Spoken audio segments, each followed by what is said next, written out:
Ma'am जब PLR session करते हैं तो उसमें डेथ इतना पिवटल मोमेंट क्यों होता है? बहुत से लोग, जितना मैंने पढ़ा है, कि अपनी डेथ को देख ही नहीं पाते हैं। It becomes so painful for them. ऐसा क्यों? हमें ये पता चल जाता है हमने क्या गलत वहाँ से कैरी फॉरवर्ड किया है, उसको हम रिलीज करते हैं वहीं पे, और पास्ट कार्मिक बैगेज के लेसन्स भी समझ जाते हैं कि हमने इस लाइफ में क्या क्या गलतियां करी हैं, किस किस के साथ तो क्या नहीं करना। तो मुझे लगता है लास्ट लाइफ का डेथ पीरियड तो ज़रूर एक्सपीरियंस करना चाहिए। ये कह लो कि सब कुछ ही वहीं मिल जाएगा आपको, और वो जो पेन्स आप एक बार देख लेते हो वो आप रिलीज कर देते हो वहीं पे। तो क्या सच में ऐसा होता है कि हमारी सोल का कोई लॉस्ट पार्ट है? ट्विन फ्लेम जर्नी जिसको हम कहते हैं, वो ज़रूरी नहीं है कि आपका अट्रैक्शन सिर्फ मोहब्बत के तौर पे ही जाना जाए, प्यार के तौर पे ही जाना जाए। It is a soul level का कनेक्शन, स्पिरिट लेवल का कनेक्शन, जो किसी फॉर्म में भी आ सकता है। पीएलआर के नेगेटिव साइड और थोड़ा लिमिटेशंस को जानना चाहूंगी कि क्यों हर किसी को पीएलआर नहीं करवाना चाहिए, किसके लिए बना है? If you really want to know कि मैं इस चीज़ को क्यों भुगत रहा हूँ, मेरा ये फेयर क्यों है, मेरा ये ट्रॉमा क्यों है, मेरे ये ट्रिगर्स क्यों है, मेरा ये फोटे क्यों है, ये मेरी इंटेलिजेंस क्यों है, why I am interested in spirituality, why I am interested in this thing, ये आपके सवाल अगर हैं तो आप पीएलआर करवाओ। There will be no side effect, you will be getting the resolution and answers. But अगर आप बिना वजह से करवा रहे हो तो कुछ ना कुछ तो गलत पिक करके ही आ जाओ, कोई ना कोई रिपोर्ट आपकी गलत आ जाएगी, फिर आप हैवी हो जाओगे। तो ये सबसे बड़ा साइड इफेक्ट है पीएलआर कराने का।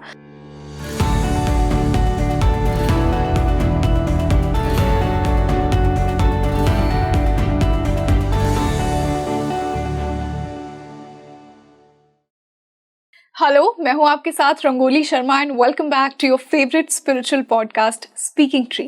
दोस्तों, आज के पॉडकास्ट में हमने पास्ट लाइफ रिग्रेशन पर बात की है। किसके लिए बना है पास्ट लाइफ रिग्रेशन, किसे करवाना चाहिए और क्यों करवाना चाहिए। सोल की जर्नी को हमने पास्ट लाइफ रिग्रेशन के थ्रू समझा है, कैसे लाइफ बिटवीन लाइफ्स में हमारी सोल अपनी जर्नी को खुद चूज करती है। डेथ और पास्ट लाइफ रिग्रेशन का क्या कनेक्शन है, क्यों डेथ इतना पिवटल मोमेंट है पास्ट लाइफ रिग्रेशन का, कैसे अगर आप पीएलआर करवाते हैं तो आपकी इस लाइफ की सबसे बड़ी प्रॉब्लम्स का आंसर आपकी पास्ट लाइफ्स में छुपा है। आपको इसके आंसर्स मिलेंगे आज के इस पॉडकास्ट से। और साथ ही साथ हमने रोमांटिक रिलेशनशिप्स को भी टच किया है कि उनको आप पीएलआर के थ्रू कैसे समझ सकते हैं, उनके प्रॉब्लम्स को कैसे समझ सकते हैं। तो जुड़े रहिए मेरे साथ इस पॉडकास्ट के एंड तक। और आज जो मेरे साथ गेस्ट जुड़ी हैं वो एक पास्ट लाइफ रिग्रेशन थेरेपिस्ट हैं और स्पिरिचुअल थेरेपिस्ट हैं। मैं स्वागत करना चाहूंगी जैस्मिन जैज मैम का। Ma'am, welcome to speaking tree. Thank you so much, that's my pleasure. Ma'am, our pleasure and I am sure कि बहुत ही इंसाइटफुल डिस्कशन होने वाला है आज का ये, क्योंकि आज हम हमारी ऑडियंस का one of the most favourite topics past life regression पर बात करने वाले हैं। आपने मुझे ऑफ द कैमरा ये बताया कि आपने बहुत से पास्ट लाइफ रिग्रेशंस जो बहुत फेमस पर्सनालिटीज़ के भी आपने किए होंगे, और आपने जब उनकी सोल जर्नी देखी तो आपने मुझे ये बताया कि वो सोल वापस फैमिलीज में आती है। तो क्यों सोल बार बार उसी फैमिली में जन्म लेना चाहती है, और कैसे वो अपनी जर्नी डिसाइड करती है कि उसे उसी फैमिली में आना है? ओके, ये बहुत ही ईजी है अंडरस्टैंड करना। जैसे कि हम एक क्लास से दूसरी क्लास में, दूसरी क्लास से तीसरी क्लास में जाते हैं तो हमारे क्लासमेट्स सेम रहते हैं, इन द सेम वे हमारे सोलमेट्स भी सेम रहते हैं, क्योंकि उन लोगों के साथ ही हमने लेसन्स लर्न किए होते हैं, अपने हमने कर्मा बनाए होते हैं, और आगे भी बिकॉज हमने लिया और दिया जो है उन्हीं लोगों के साथ है जिनके बीच में हम पले बड़े, हमारा पूरा बचपन, हमारा पूरा यंग एज निकली है, सब कुछ उन्हीं के साथ बीता। तो जब हमने उन्हीं के साथ अच्छा भी बिताया, दुख भी दिए, लिए भी, तो उन्हीं के साथ ना दोबारा आएंगे, बिकॉज उनके साथ ही हमारा कार्मिक बैगेज बन जाता है और दोबारा से उन्हीं के साथ आना पड़ता है। तो these all people are our soulmate.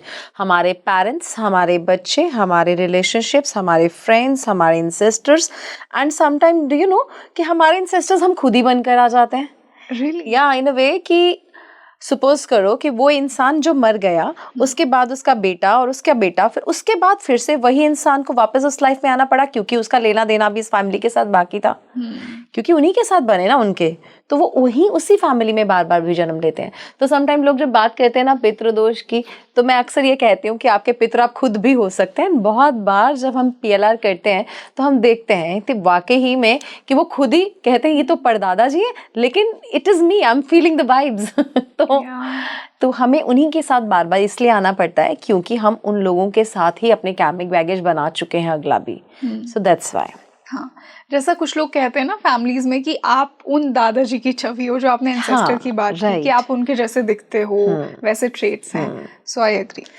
Okay, traits सिर्फ जरूरी नहीं है कि हाँ हम वही हो इसीलिए ट्रेट्स आए, ट्रेट्स जेनेटिकली भी आते हैं कि हमारे, अच्छा आपने सुना होगा पापा को डायबिटीज है, आपको भी डायबिटीज है, आपके बच्चों को भी डायबिटीज, हेरिडिटरी चल रहा है ना, तो जेनेटिक्स में भी हमारी बहुत सारी चीजें आती हैं।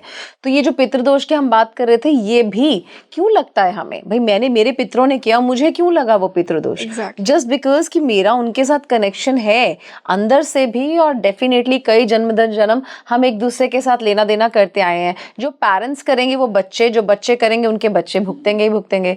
आज अभिषेक बच्चन को सब जानते हैं बिकॉज वो अमिताभ बच्चन का बेटा है ना। अपना नाम उन्होंने कितना कमाया सब जानते हैं, लेकिन बस बिकॉज वो अमिताभ बच्चन का बेटा है तो उनको इतना फेम मिल रहा है लाइफ में, राइट? तो जो हमारे पेरेंट्स ने किया वो हमें मिल रहा है, अच्छा या बुरा दोनों ही। अगर कोई किसी क्रिमिनल का बच्चा होगा उसको सुनने को मिलेगा ना, तुम्हारा बाप क्रिमिनल है। इन द सेम वे अगर कोई बहुत साधु का बच्चा होगा, अरे तुम्हारे पापा तो बहुत ही साधु, तो वो डेफिनेटली उन तक भी वो चीज़ें पहुँचती हैं ना। तो हमारे तक वो चीज़ें पहुंची, जैसे कि पितृदोष हमें इसलिए लगा क्योंकि वो हमारे इंसेस्टर्स हैं, हमारे जेनेटिक में उनकी वाइब्स आई हैं, हमारे जेनेटिक्स में उनकी बीमारियां आई हैं, अच्छाइयाँ आई हैं, बुराइयां आई, यहाँ तक कि हमारी शक्लें भी मिलती हैं। सो ये सारा कुछ हमारा उनके साथ सर्कल जुड़ा हुआ है।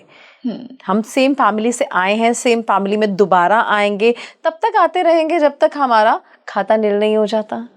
हमने सब कुछ अच्छा अच्छा नहीं कर लिया एक दूसरे के साथ, और ये बहुत ही रेयर है क्योंकि जब हम आते हैं ना पुराने कर्म भुगतने, तो पुराने भुगतते भुगतते कुछ नए भी बनाकर चले जाते हैं। सो दैट्स व्हाई फिर से उनके साथ आना पड़ जाता है।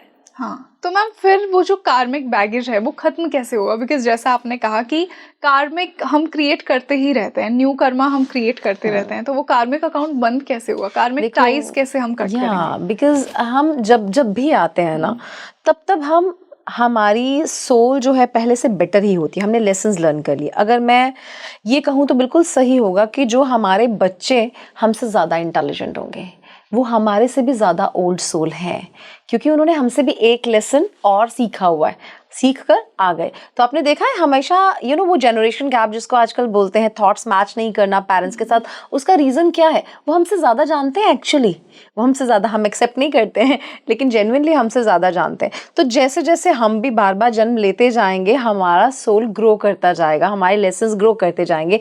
एग्जैक्टली जैसे स्कूल लर्निंग्स में हम किया है, हमने फर्स्ट क्लास में जो हमने सीखा और 10th क्लास में सीखा, कितना डिफरेंस है, हम ग्रो ही कर रहे हैं ना हर साल। तो ऐसे हर जन्म दर जन्म हम ग्रो करते हैं एज अ सोल, और जब वो सोल पूरे तरीके से इवॉल्व हो जाता है तब वो मोक्ष मिलता है, जो कि बहुत टफ है, कई जन्म लग सकते हैं इसको सीखने में। और अगर वो नहीं सीख पाया किसी क्लास में तो वो फेल हो जाता है, यानी कि उसका पैटर्न फिर से रिपीट होता है, सेम पैटर्न, सेम तरह की तकलीफ, सेम तरह का दुख अगले जन्म में फिर से रिपीट होगा। फिर से जब तक वो लेसन लर्न नहीं करता उसके पैटर्न्स रिपीट होते रहेंगे बार बार। बहुत केसेस आते हैं जहाँ हम देखते हैं आज भी फाइनेंशियली परेशान है, लास्ट लाइफ में भी फाइनेंशियली परेशान था, चलो थोड़ा और पीछे देखते हैं, इसका रूट कॉज ढूंढते हैं, उससे पिछले जन्म में भी वो फाइनेंशियली परेशान था। तो पैटर्न्स रिपीट होने के पीछे भी एक रूट कॉज निकल कर आता है कि इसने अपना लेसन लर्न नहीं किया। ये सोल आज भी ढीठ है, कल भी ढीठ थी, ये सीख ही नहीं रही है। तो जब तक वो नहीं सीखेंगे तो वहीं फेल होकर वहीं रहना पड़ेगा ना। इंटरेस्टिंग। आपने एक और मुझे टर्म बताया, लाइफ बिटवीन लाइफ्स। आपने अपने पास्ट लाइफ रिग्रेशन सेशंस के थ्रू लाइफ बिटवीन लाइफ्स के बारे में क्या जाना? अगर मैं पर्सनली बात करूं तो भाई मैंने जब देखा कि मैं life between life, actually life between life में ना हम बहुत सारे रेलम्स में रहते हैं टाइम टू टाइम, है ना। इंसेस्ट्रल वर्ल्ड में जिसको लोग पितृ भूत प्रेत योनि भी कहते हैं, है ना, वहाँ पे भी रहते हैं हम। एंजल वर्ल्ड में भी रहते हैं हम, स्पिरिट वर्ल्ड में भी रहते हैं जहाँ हम अपने कर्मास डिसाइड करके वापस आने की तैयारी कर रहे होते हैं। तो लाइफ बिटवीन लाइफ में बहुत सारे रेलम होते हैं जहाँ हमें ट्रेवल करना पड़ता है। इट ऑल डिपेंड्स कि किसने कितने अच्छे कर्म किए, कितने बुरे किए हैं, आखिरी समय उसका क्या था। ये बहुत इंपॉर्टेंट है कि आखिरी समय में आपकी वाइब्रेशंस कैसी थी, आपकी फीलिंग्स कैसी थी, आपकी सोच कैसी थी, वो बहुत डिपेंड करता है। तो जब हम जाते हैं छोड़कर, तो हम जब डिसाइड कर रहे होते हैं तो हम अपने ब्लूप्रिंट्स रेडी कर रहे होते हैं, जिसको हम कहें एस्ट्रोलॉजी की भाषा में कुंडली रेडी कर रहे होते हैं, ठीक है। सो वो हम रेडी कर रहे होते हैं कि हमारा नक्शा रेडी हो रहा है कि हम जाकर क्या क्या करने वाले हैं, क्या क्या अच्छा क्या बुरा, कौन सा नरक मिलेगा, कौन सा स्वर्ग मिलेगा, कहाँ हम ब्लेस्ड फील करने वाले हैं, कहाँ हम रोने वाले हैं, कितना स्ट्रगल है। ये सब चीज़ें लाइफ बिटवीन लाइफ का ही एक रोल है। और यस, लाइफ बिटवीन लाइफ को इतना इजीली डिस्क्राइब करना इसलिए भी मुश्किल होगा क्योंकि इतने रेलम्स में हमें जाकर वहां पहुंचना पड़ता है जहां हमारे कर्म दोबारा डिसाइड होकर हम वापस आते हैं, and it all depends on our previous karmas as well.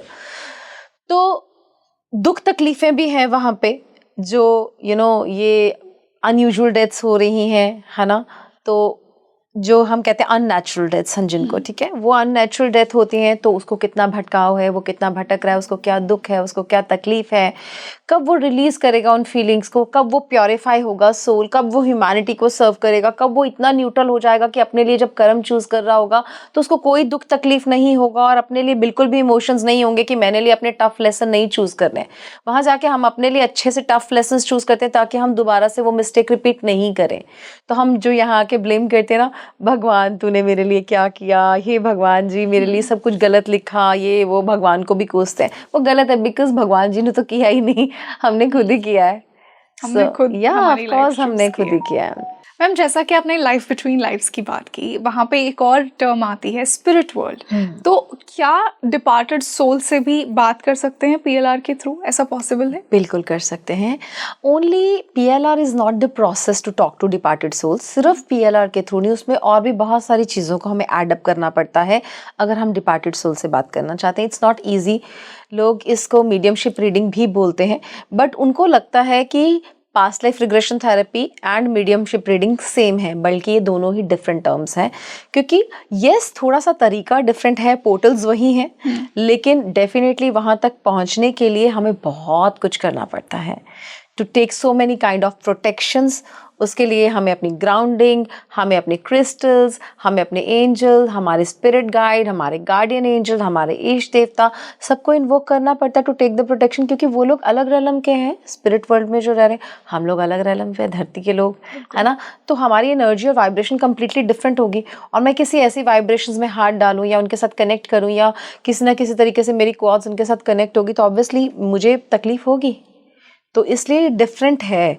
लोग बहुत इजी समझ लेते हैं, बट मुझे लगता है कि her past life regression therapist को या आकाशिक रीडर को मीडियमशिप रीडिंग करने से पहले बहुत सोच समझ के करनी चाहिए। हर तरह की प्रोटेक्शन लेकर, अगर आपने कोई सिद्धिकरण कर रखा है, कोई पाठ, कोई पूजा, हमेशा उसको, और सबसे ज़्यादा ज़रूरी है कि आप अपने इष्ट को, अपने गुरु को साथ लेकर चलें, क्योंकि गुरु हमेशा प्रोटेक्ट करता है आपको। अगर आपका कोई गुरु नहीं है तो प्लीज़ मीडियमशिप रीडिंग मत कीजिए। अगर आपके पास कोई डॉक्टर ही नहीं है तो बीमारी क्यों इनवाइट कर रहे हो भाई, खामखा में? कैसे हील कर पाओगे फिर अपने आप को? क्योंकि मीडियमशिप रीडिंग में लोग क्या करते हैं ना कि इतनी अलग एनर्जी के साथ जब हम कंटैक्ट में आते हैं तो हमारी फिजिकल, मेंटल, स्पिरिचुअल, तीनों तरह की हेल्थ खराब होती है। हम ड्रेन आउट हो जाते हैं, हमारी एनर्जीज, हमारी बीमारियां आ जाती हैं, हमारी बॉडी हैवी हो जाती है, हम उठ नहीं पाते, लेजीनेस आ जाती है, नेगेटिव थॉट प्रोसेस चलने लगते हैं। इन सब चीज़ों की वजह से धीरे धीरे हमारी स्पिरिचुअल लाइफ तो खराब ही हो जाएगी, इंट्यूशंस ब्लॉक हो जाएंगी, एज वेल एज हमारे रिलेशनशिप भी प्रॉब्लमेटिक हो जाते हैं।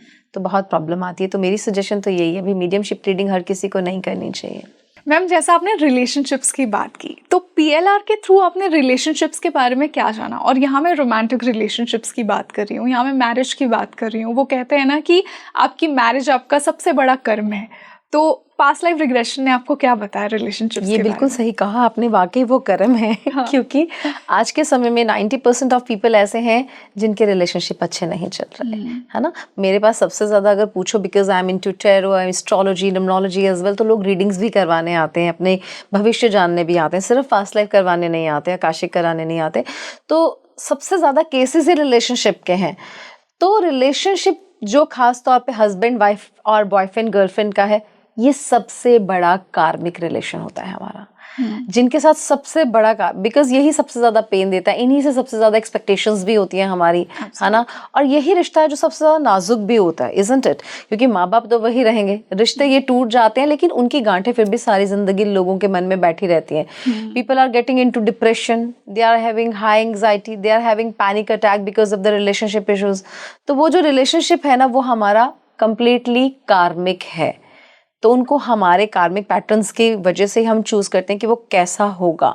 हमने जिसको पेन दी है उतना ही आपके पति पत्नी बॉयफ्रेंड गर्लफ्रेंड आपको पेन देने वाले हैं, वापस लौटाने वाले हैं। And this is very definite कि जेन्युइनली हमने दी है इसलिए हमें मिल रही है, ये तो समझना ही पड़ेगा। एंड लोग बहुत ही ईजिली ले लेते हैं कि नहीं नहीं नहीं यही खराब है, यही खराब है। मुझे लगता है कि जब हम हीलिंग के लिए आए हैं ना, कहीं हम हील कराने आए हैं, because past life regression therapy is a therapy, it's a healing modality. जब हम हीलिंग के लिए आए हैं ना, तो हमें अपने आप को हील करना। जब हम अपने आप को हील करेंगे तो बहुत ज़रूरी है जानना कि मेरी बीमारी क्या है। मैं वहाँ पे भी उस इंसान की गलती नहीं निकाल सकती, और ये लोग समझते ही नहीं है। यू नो, लोग कहते हैं पास्ट लाइफ में भी तो इसने किया था ना ऐसा। भाई आप अपने आप को देखो कि आप कहाँ कल्प्रिट हो, वहाँ पे भी आप अपने आप को विक्टिम देख रहे हो, तो फिर कैसे हील कर पाओगे? They need to understand.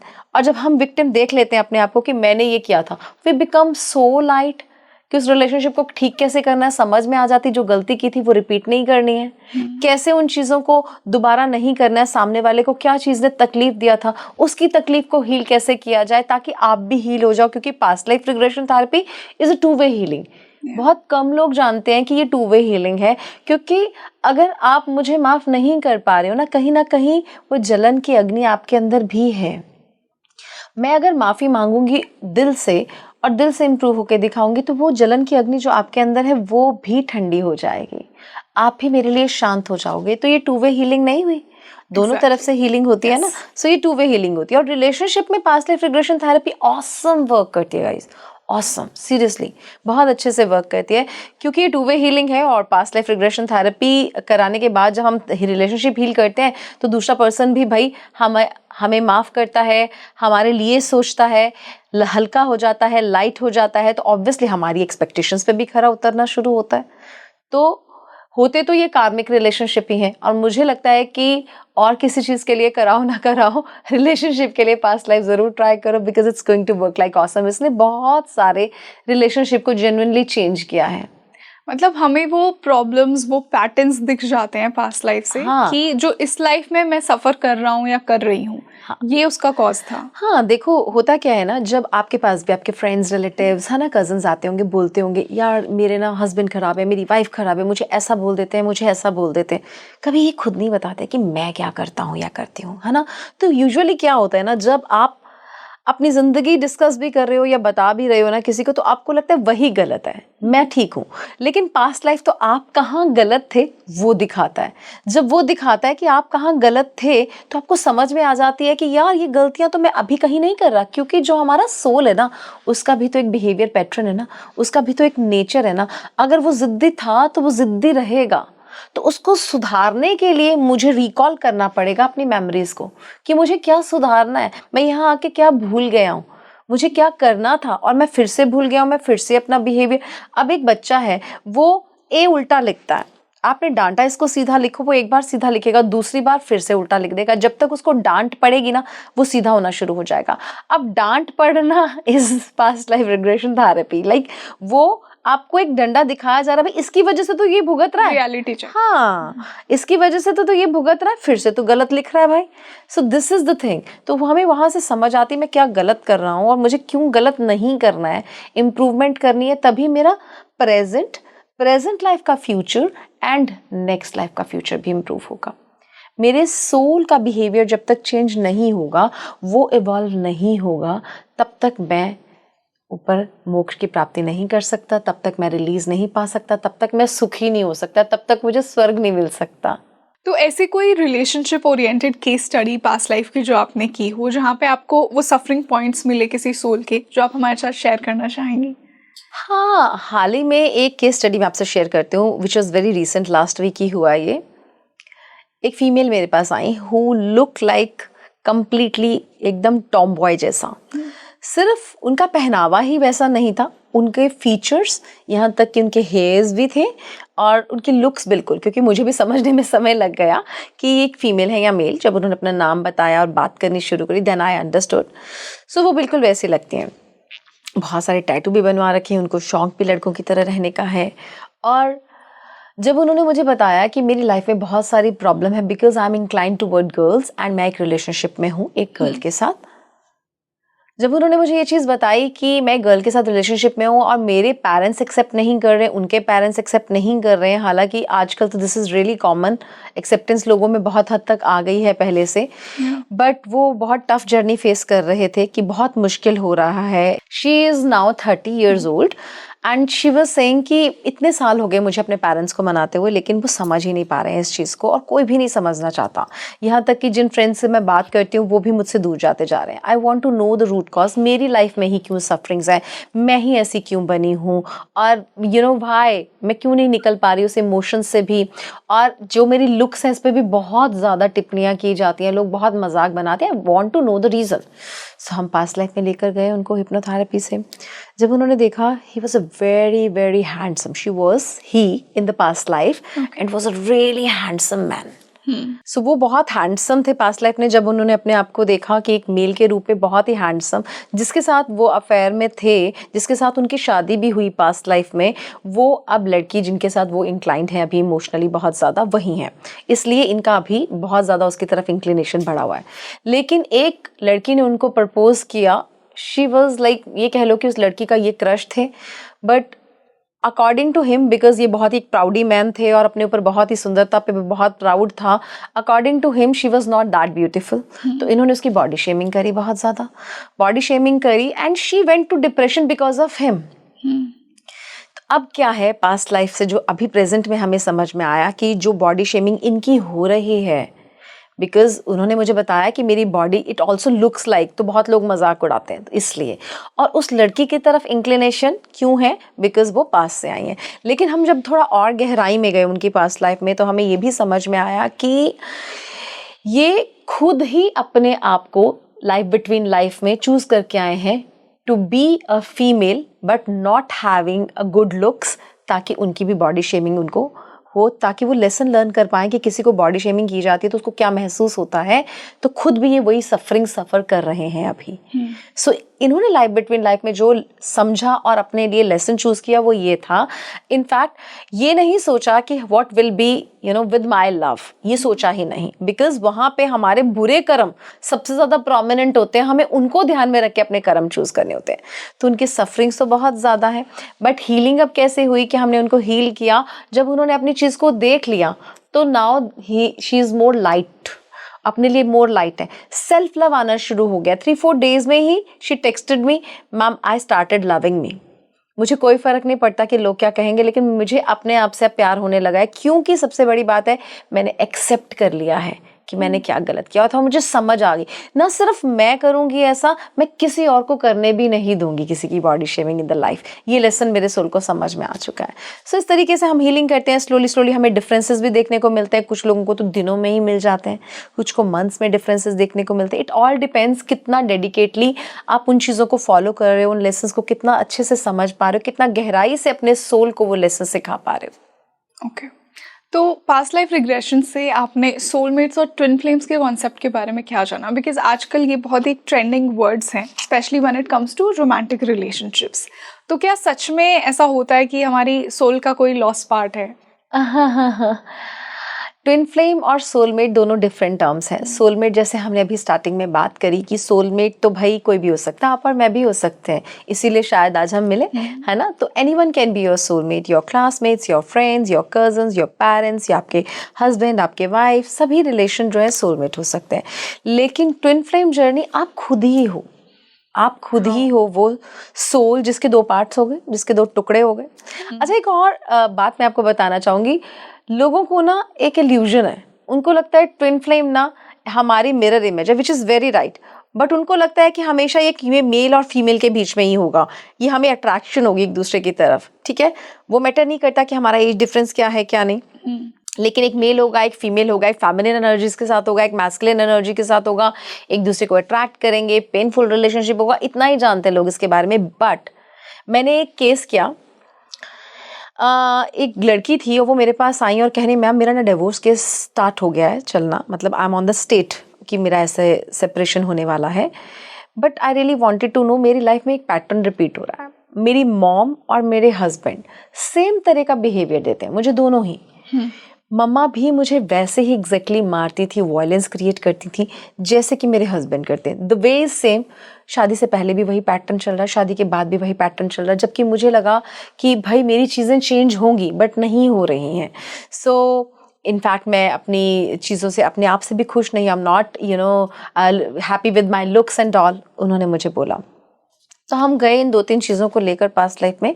The most interesting thing, और ये मेरे साथ भी पहली बार हुआ, even I learn a lesson from that case, उन्होंने खुद को एक मेल के रूप में देखा, महसूस किया उसकी फीलिंग्स को और बोला कि मैं ये मेल हूँ, मैं महसूस कर पा रहा हूँ, ये सब कुछ कर रहा हूँ, ये कर रहा हूँ, वो कर रहा हूँ, एंड उसी मेल की बच्ची के रूप में भी अपने आप को देखा। मीन्स ट्विन फ्लेम जर्नी जिसको हम कहते हैं, वो ज़रूरी नहीं है कि आपका अट्रैक्शन सिर्फ मोहब्बत के तौर पे ही जाना जाए, प्यार के तौर पे ही जाना जाए। It is a soul level का कनेक्शन, स्पिरिट लेवल का कनेक्शन, जो किसी फॉर्म में भी आ सकता है। उन्होंने अपने आप को उसी बच्ची का बाप और उस बच्ची के रूप में दोनों में देखा। अब हुआ क्या, इन दोनों ने जो कर्म किए वो दोनों ये इकट्ठे लेकर आई है यहाँ पे। इस आदमी ने क्या कर्म किया, ये ही belong from a Banjara family, जहाँ पे वो कोड़े मार के कमाते हैं पैसे, अपने आप को मार मार कर दूसरों को तमाशा दिखाते हैं, वो हंटर से मारते हैं और लोग पैसे देते हैं उनको, ये तमाशा ही बोलते हैं इसको, है ना, तमाशा दिखाते हैं। तो उनकी वाइफ बहुत ही ब्यूटीफुल थी। जो उनकी वाइफ थी उस आदमी की, वो इसकी प्रेजेंट मदर है, इस लड़की की। वो बहुत ब्यूटीफुल थी और वो बोलती थी कि मैं थक गई हूँ, मुझे 2-4 दिन का रेस्ट दो, देखो मेरे बॉडी पे कितने मार्क्स हैं। लेकिन वो उनको फोर्स करता था, नहीं मुझे कोई मतलब नहीं है तेरी ब्यूटी से एंड ऑल, तू जा और तू कमा कर ला। तो वो मार्क्स जो उसने उसको दिए ना, that girl showed me after the session, post counselling session में उसने मुझे वो मार्क्स दिखाए कि मैम मेरी बॉडी में ऐसे मार्क्स हैं जो मैंने PLR में अपनी बीवी को दिए देखे। ठीक है।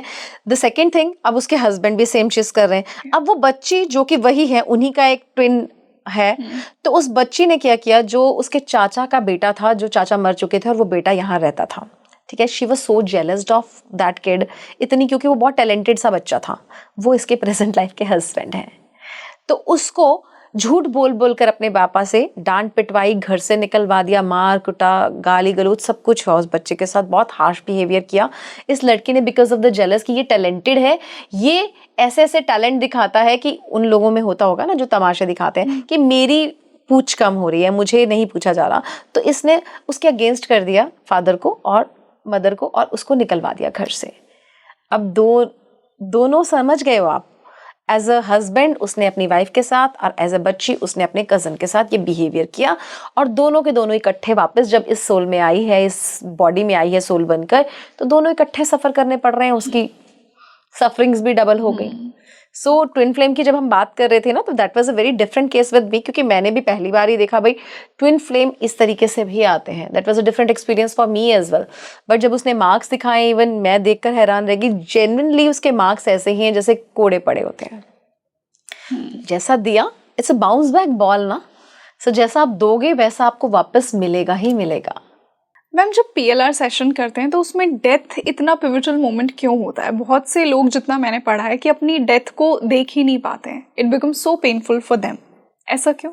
लास्ट लाइफ का जो डेथ पीरियड होता है ना हमारा, वो लोग देखना चाहते नहीं है, लेकिन देखें तो बहुत ही अच्छा है। रीज़न क्या है देखना चाहते नहीं का? रीज़न ये है कि सबसे बड़ा फेयर जो हमारा डेथ होता है, हम सबके अंदर जो एक बड़ा डर है ना, वो अपनों को खोने का होता है। सबसे बड़ा डर ही डेथ का है।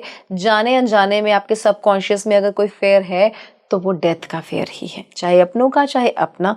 लेकिन हर इंसान के, कोई माने या ना माने, लेकिन हर इंसान के अंदर ये डर है। जो एक्सपीरियंस है ना, वो हमें लगता है इस डर को कहीं ख़त्म करता है। तो हमें ज़रूर एक्सपीरियंस करना चाहिए पास्ट लाइफ में, लास्ट लाइफ में हमारी डेथ कैसे हुई, क्योंकि अगर हम एक्सपीरियंस करते हैं ना तो वो फेयर रिलीज हो जाता है हमारा। तो हम करते हैं लोगों के साथ, जब हम पास्ट लाइफ करते हैं तो लास्ट लाइफ की डेथ, क्योंकि मैं एक चीज़ आपको और बताती हूँ कि जो चीज़ें आप पास्ट लाइफ में नहीं देख पाए हो ना, हो सकता है आपके लास्ट पीरियड ऑफ टाइम की हो। जब आपका डेथ टाइम होता है ना, that is the most important time of your life, ठीक है। उस समय हमें सब कुछ याद आता है, हमने क्या क्या किया था, हमारा क्या क्या छूट गया है। इनफैक्ट उस समय जो भी प्रिंट्स यहाँ रहते हैं ना, वो हमारी नेक्स्ट लाइफ में फॉरवर्ड होते हैं। बहुत सारे लोगों के साथ मैंने देखा, उनके मोल्स, उनके बर्थ मार्क्स कैरी फॉरवर्ड हुए। बहुत सारे लोगों के साथ मैंने देखा उनके फेयर जो लास्ट लाइफ की डेथ के साथ आए उनके कैरी फॉरवर्ड हुए, ठीक है। बहुत सारे लोगों के साथ हमने ये देखा कि जो उनके रह गए अधूरे काम लास्ट लाइफ में उनके दिमाग में थे वो करने आए।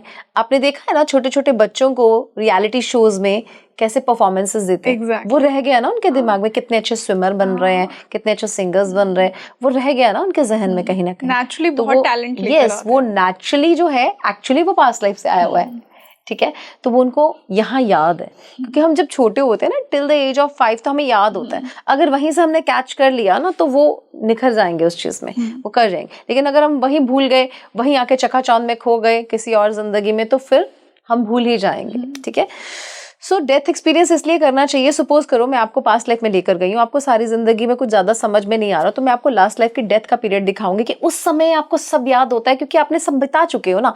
हो सकता है जब मैं आपको लेकर गई पास्ट लाइफ में वो समय वो चीज हुई ही ना हो जिसको हम लेकर गए हैं, जिस क्वेश्चन को हम लेकर गए हैं वो बाद में हुई हो, या फिर वो ऐसी एज में हुई हो जिसमें हम आपको लेकर ही नहीं जा रहे। तो हम लास्ट लाइफ के डेथ पीरियड में जब लेकर जाते हैं तो आपको सब याद होता है कि मैंने जिंदगी कैसी काटी और क्या क्या रहा मेरी जिंदगी में पूरी लाइफ में। तो और उसके अलावा आपके यहाँ क्या क्या छप गया, क्या क्या प्रिंट्स रह गए हैं, ठीक है। तो लास्ट लाइफ का जब डेथ एक्सपीरियंस कर लेते हैं तो सबसे पहले हमारा डेथ का फेयर खत्म हो जाता है। हमें ये पता चल जाता है हमने क्या गलत वहाँ से कैरी फॉरवर्ड किया है, उसको हम रिलीज करते हैं वहीं पे, और पास्ट कार्मिक बैगेज के लेसन्स भी समझ जाते हैं कि हमने इस लाइफ में क्या क्या गलतियां करी हैं, किस किस के साथ तो क्या नहीं करना। तो मुझे लगता है लास्ट लाइफ का डेथ पीरियड तो ज़रूर एक्सपीरियंस करना चाहिए। ये कह लो कि सब कुछ ही वहीं मिल जाएगा आपको, और वो जो पेन्स आप एक बार देख लेते हो वो आप रिलीज कर देते हो वहीं पे। जब हम मोमेंट को रिलीव कर लेते हैं ना, सो रिलीज हो जाती है और फेयर भी खत्म होना शुरू हो जाता है। फिर हमें समझ में आ जाती है हमारे सोल को, यार ये मेरी बॉडी है, मैं ये नहीं हूं, ये मेरी बॉडी है। जैस्मिन तो कुछ भी नहीं है, ये मेरी सोल का नाम जैस्मिन है इस लाइफ में, मेरी सोल की बॉडी ये है, ठीक है। तो हम समझ जाते हैं उस चीज को। तो फिर जब हम नेक्स्ट बार आएंगे या उससे नेक्स्ट बार आएंगे, हमें समझ है इस चीज की, it is just like cloth, we are changing the cloth. वैसे ही हमें बार बार आना है, तो फिर हमारे फेयर्स खत्म हो जाते हैं। मैम आपने एक बहुत इंपॉर्टेंट बात कही बर्थ मार्क्स की। बर्थ मार्क को लेकर ना लोग बहुत फैसिनेट होते हैं। हम सबके यूजुअली लोगों के बहुत प्रोमिनेंट बर्थ मार्क्स होते हैं, और हमेशा से ऐसा कहा जाता है, हम सब बचपन से सुनते आ रहे होते हैं कि आपका बर्थ मार्क कुछ आपकी पास्ट लाइफ के बारे में बताता है। कैसे? Definitely yes. बर्थ मार्क्स जो भी आपके दिमाग में इम्प्रेशन बैठा है ना, जो भी दिमाग में, वो आपकी लाइफ में प्रेजेंटली आएगा। जैसे कि एक मेरे क्लाइंट थे, उनके ना यहाँ पे बहुत बड़े बड़े ब्लेमिशेस थे। सो मेल है लेकिन वो बहुत ओवर थे अपनी उस चीज़ को लेकर, स्किन को लेकर बहुत पॉजिटिव थे। तो उन्होंने कहा कि लेट्स सी कि ये भाई क्यों ऐसा है मेरे लाइफ में। हालांकि सब ट्रीटमेंट कर ली, इतनी अच्छी अच्छी आजकल ट्रीटमेंट आ गई है, किसी से भी ट्रीट नहीं हो रहा, मैं पैसा खर्चने के लिए रेडी हूँ। तो मैं देखना चाहता हूँ भाई इसकी वजह से मैं इतना डिप्रेस रहता हूँ बिकॉज ऑफ माई लुक्स, है ना। और बचपन से ही है, जब मैं स्कूल टाइम से था तब से हैं ये मुझे। सो जब हमने देखा भाई पास्ट लाइफ में उनकी जो पड़ोसन थी उनको ऐसे वाले मार्क्स थे, तो ये उनसे हेट करते थे और हमेशा ऐसी वाइब देते थे, ऐसी मतलब मैं नहीं, मेरे पास मत आना। उनको ये नफरत थी उनसे, नॉट इवन नफरत थी, इनको एक अंदर फेयर भी था, कहीं ये मेरे ना आ जाए, कहीं ऐसे मुझे हो गए तो, है ना, आई डोंट लाइक इट। तो कहीं ना कहीं वो जिस चीज को हम लाइक नहीं करते उसको मैनिफेस्ट कर लेते हैं। तो वो क्या प्रिंट बन गए यहाँ पे, तो वही वो लेकर आ गए हैं वापस, ठीक है ना। सो हमारे जो सोल के साथ आते हैं प्रिंट्स ना, वो हमारे बॉडी में भी आते हैं। हमारे फीचर्स, हमारी बॉडी लैंग्वेज, हमारे मोल्स, हमारे हर तरह के हमारे बाल, हर चीज़, हमारे फीचर्स, सब चीज़ें जो है हमारे पास से कनेक्टेड हैं, इंटरकनेक्टेड। हमारी चॉइसेस, हमारी hobbies, not only birth marks, हमारी आपको ये कलर क्यों पसंद है, आपको ये जगह क्यों पसंद है, आपका इस डिटी की तरफ फोकस क्यों है, हर चीज़ तो पास्ट लाइफ से कनेक्टेड है। तो मोल्स और वो कैसे नहीं हो सकते। तो actually the power is in your subconscious mind ना, वो सोल के अंदर है ना पावर, तो सबकॉन्शियस इज सोल, ठीक है ना। पावर तो सोल के अंदर है, तो सोल ने जैसी सोच बनाई है वो बॉडी की लुक्स वैसी होनी है। सोल ने जैसी सोच बनाई है वैसे वो प्रिंट्स छोड़ेगी आपकी बॉडी पे। आपने देखा होगा ना, जो लोग बहुत भक्ति करते हैं, जो लोग बहुत मेडिटेशन करते हैं, उनके चेहरे पे अलग ही नूर होता है। वो कैसे होता है? बिकॉज उन्होंने अपने सोल को वैसे प्योरीफाई कर लिया। तो आप समझ रहे हैं कैसे वो सोल में जो जा रहा है वही आपकी बॉडी में आ रहा है। राइट आपने सुना होगा कहते लोगों को कि हमारे थॉट्स के साथ हमारे हाथों की लकीरें, हमारे माथे की लकीरें भी बदलती हैं हमारे थॉट्स के साथ। जेन्युइनली होता है। इतना ही नहीं, बहुत इंटरेस्टिंग बात बताना चाहूंगी। आपने देखा है ना, बच्चा होने वाला होता है, जब लेडीज ने कंसीव किया होता है तो सुंदर बच्चों की फोटो लगाओ, और अक्सर बच्चे या तो उस फोटोग्राफ जैसे होंगे या अपने पापा जैसे या अपनी मम्मी, जो चेहरे वो देख रही हैं।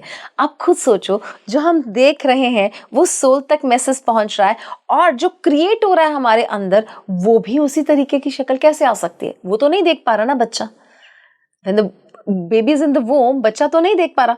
तो हमारे सोल से ही वो सबकॉन्शियस से मैसेजेस जा रहे हैं उसको अनइंटेंशनली कहीं, और उसका चेहरा वैसा बन रहा है, उसकी हरकतें वैसी बन रही हैं। जिसके हम जेनेटिक्स की बात कर रहे थे, वो सारा कहाँ से आ रहा है? वहीं से तो आ रहा है। तो soul has the power to take forward जो चीजें हम चाहते हैं, जो हम नहीं भी चाहते कभी कभी, वो भी क्योंकि हमने उसको घर कर लिया अपनी चीजों के अंदर, अपने दिमाग के अंदर हावी कर लिया है। तो कभी कभी हम जाने अनजाने में नेगेटिव भी मैनिफेस्ट कर लेते हैं, पॉजिटिव तो हम कर ही रहे हैं जानबूझकर भी। सो वो हमारी मैनिफेस्टेशंस ही है, इजी वर्ड्स में बोलूं तो हमने मैनिफेस्ट किए हैं वो सारे मार्क्स। तो मैम, हमने पीएलआर के बारे में इतना डिस्कस किया, आई एम श्योर कि बहुत से चैलेंजेस भी होंगे, लिमिटेशंस भी होंगे पीएलआर को लेकर, लेकिन आजकल लोग बहुत इजीली इस मोडालिटी को अवेलेबल करवाते हैं कि PLR is so easy, you just go into hypnosis. But मैं पीएलआर के नेगेटिव साइड और थोड़ा लिमिटेशंस को जानना चाहूँगी कि क्यों हर किसी को पीएलआर नहीं करवाना चाहिए, किसके लिए बना है? ओके, यस इजी है, देयर इज नो डाउट कि ये इजी नहीं है, बिल्कुल इजी है। आप अपना पीएलआर खुद भी कर सकते हैं, it's not at all tough. Yes, इसमें थोड़ी लिमिटेशन, बाउंड्रीज हमारी होती हैं जिनको ध्यान में रखते हुए करना चाहिए, और ज़रूर एक एक्सपर्ट की नज़र में करेंगे तो और बेहतर रहेगा, क्योंकि आपको नहीं पता कि आपकी लिमिट क्या है। आप लिमिटलेस जाओगे तो आपको वापस आना मुश्किल हो जाएगा, इसलिए एक एक्सपर्ट की देखरेख में आपको ये करना चाहिए। इसके नेगेटिव इम्पैक्ट्स हमें तब आते हैं जब हम बिना वजह से पीएलआर करने जा रहे हैं। जैसे कि हमें होता है ना कभी कभी, अच्छा बॉडी टेस्ट हो रहे हैं, फ्री में हो रहे हैं, या फिर घर वाले सारे बॉडी टेस्ट तो मैं भी करा लेती हूँ, तो कुछ ना कुछ प्रॉब्लम्स तो निकल कर आ ही जाती हैं। अच्छा तुम्हारा एचबी कम निकला है, तुम्हारी शुगर बॉर्डर लाइन आई है, तुम्हारा थायराइड। तो ये क्या है कि प्रॉब्लम्स, जब हमारी लाइफ में कोई प्रॉब्लम ही नहीं है तो मैं पीएलआर कराने गई, कुछ ना कुछ प्रॉब्लम तो निकलेगी जिसकी वजह से मैं इस लाइफ में आई हूँ, तो मैं खुद से इनवाइट कर लूंगी, तो that is the major side effect. इसलिए मैं अक्सर कहती हूँ कि पास्ट लाइफ रिग्रेशन थेरेपी तब करवाओ जब जेन्युइनली कोई प्रॉब्लम फेस कर रहे हो। आप बिना वजह से क्यूरियोसिटी से जानने के लिए मैं कौन था, मैं क्या था, काशिक में लोग मेरे पास आते हैं, मुझे बता दो मैं क्या था। भाई तुम कुछ ना कुछ तो हो गए, या जानवर या इंसान, है ना, ये कोई पूछने वाला क्वेश्चन ही नहीं है। लेकिन if you really want to know कि मैं इस चीज को क्यों भुगत रहा हूँ, मेरा ये फेयर क्यों है, मेरा ये ट्रॉमा क्यों है, मेरे ये ट्रिगर्स क्यों है, मेरा ये फोटे क्यों है, ये मेरी इंटेलिजेंस क्यों है, why I am interested in spirituality, why I am interested in this thing, ये आपके सवाल अगर हैं तो आप पीएलआर करवाओ। There will be no side effect, you will be getting the resolution and answers. But अगर आप बिना वजह से करवा रहे हो तो कुछ ना कुछ तो गलत पिक करके ही आ जाओ, कोई ना कोई रिपोर्ट आपकी गलत आ जाएगी, फिर आप हैवी हो जाओगे। तो ये सबसे बड़ा साइड इफेक्ट है पीएलआर कराने का। अदरवाइज किसी एक्सपर्ट की देखरेख में करवाते हो तो इट्स कंप्लीटली सेफ। बहुत सारे लोगों को ऐसा लगता है हम वापस नहीं आएंगे तो क्या, ऐसा होता नहीं है। लेकिन ये एक बहुत बड़ा we are not going anywhere, this is the most important thing कि हम कहीं जा ही नहीं रहे हैं। हमारा सोल थोड़ी नहीं हमारी बॉडी को छोड़कर जाता पीएलआर में, वो कहीं देखने, कोई मूवी देखने थोड़ी जा रहा है, वो सिर्फ सबकॉन्शियस के साथ कनेक्ट करके उसकी मेमोरी से निकाला जाता है क्या पड़ा है। इट इज एज इजी, अगर मैं आपसे कोई भी आपकी इस लाइफ की पास्ट मेमोरी पूछ लूं, मैं पूछूं आप मुझे बताओ फर्स्ट टाइम जब आप स्कूल गए थे तो कैसा बिहेवियर था आपका, तो अब थोड़ा सा जोर लगेगा बिकॉज बहुत ईयर्स हो गए इस बात को, तो फिर भी आपको कुछ कुछ हल्का फुल्का याद आ जाएगा मे बी, है ना। इतना ही सिंपल है पास्ट लाइफ। अगर यही मैं मेडिटेटिव स्टेट पे ले जाकर आपसे पूछूंगी तो आपको और ज्यादा अच्छे से याद आएगा, बिकॉज हम अभी जो चल रहे हैं ना, हमारी बीटा ब्रेन वेव चल रही हैं जहाँ पे बहुत सारे थॉट्स चल रहे हैं। आप मुझसे भी बात कर रहे हो, बैक ऑफ द माइंड कुछ और भी चल रहा है, इधर कुछ और चल रहा है, 4 चीज़ें और चल रही हैं, आगे क्या करना है, इसके बाद क्या करना है, तो बहुत कुछ चल रहा है। लेकिन हम जब स्लो ब्रेन वेव्स में जाते हैं, थीटा ब्रेन वेव्स बोलते हैं, जब हम पीएलआर करते हैं, स्लो ब्रेन वेव्स में जाते हैं तो हमारा माइंड कॉन्सेंट्रेट कर पाता है उस पर्टिकुलर थॉट के ऊपर जो हम देखने जा रहे हैं। सो इसलिए गाइडेंस की बहुत ज़्यादा ज़रूरत रहती है इसमें। ओके जी। So, ma'am, it was definitely a very myth-breaking podcast on PLR. So, thank you so much for joining us today. Thank you so much for inviting me. Thank you. That's my pleasure. तो आज हमने PLR, आपके one of the most favourite topics को nuances में जाना. क्या limitations हैं PLR की, किसे ये करवाना चाहिए, कैसे लाइफ बिटवीन लाइफ्स में हमारी सोल अपनी जर्नी को चूज करती है. तो आप मुझे कमेंट सेक्शन में बताइए आपको आज का ये पॉडकास्ट कैसा लगा, आपके क्या ओपिनियंस हैं PLR को लेकर. क्या आप पास्ट लाइफ रिग्रेशन में बिलीव करते हैं, क्या आपने कभी करवाया है, और करवाया है तो आपको क्या रिजल्ट्स मिले हैं, क्या आपको अपने उन मोमेंट्स के बारे में पता लगा है, क्या आपने पैटर्न्स के बारे में पता लगा है जिनको आपने इस लाइफ में हील किया है. तो हम मिलते हैं जल्द ही एक और बेहतरीन पॉडकास्ट के साथ. मैं हूँ आपके साथ रंगोली शर्मा. नमस्ते.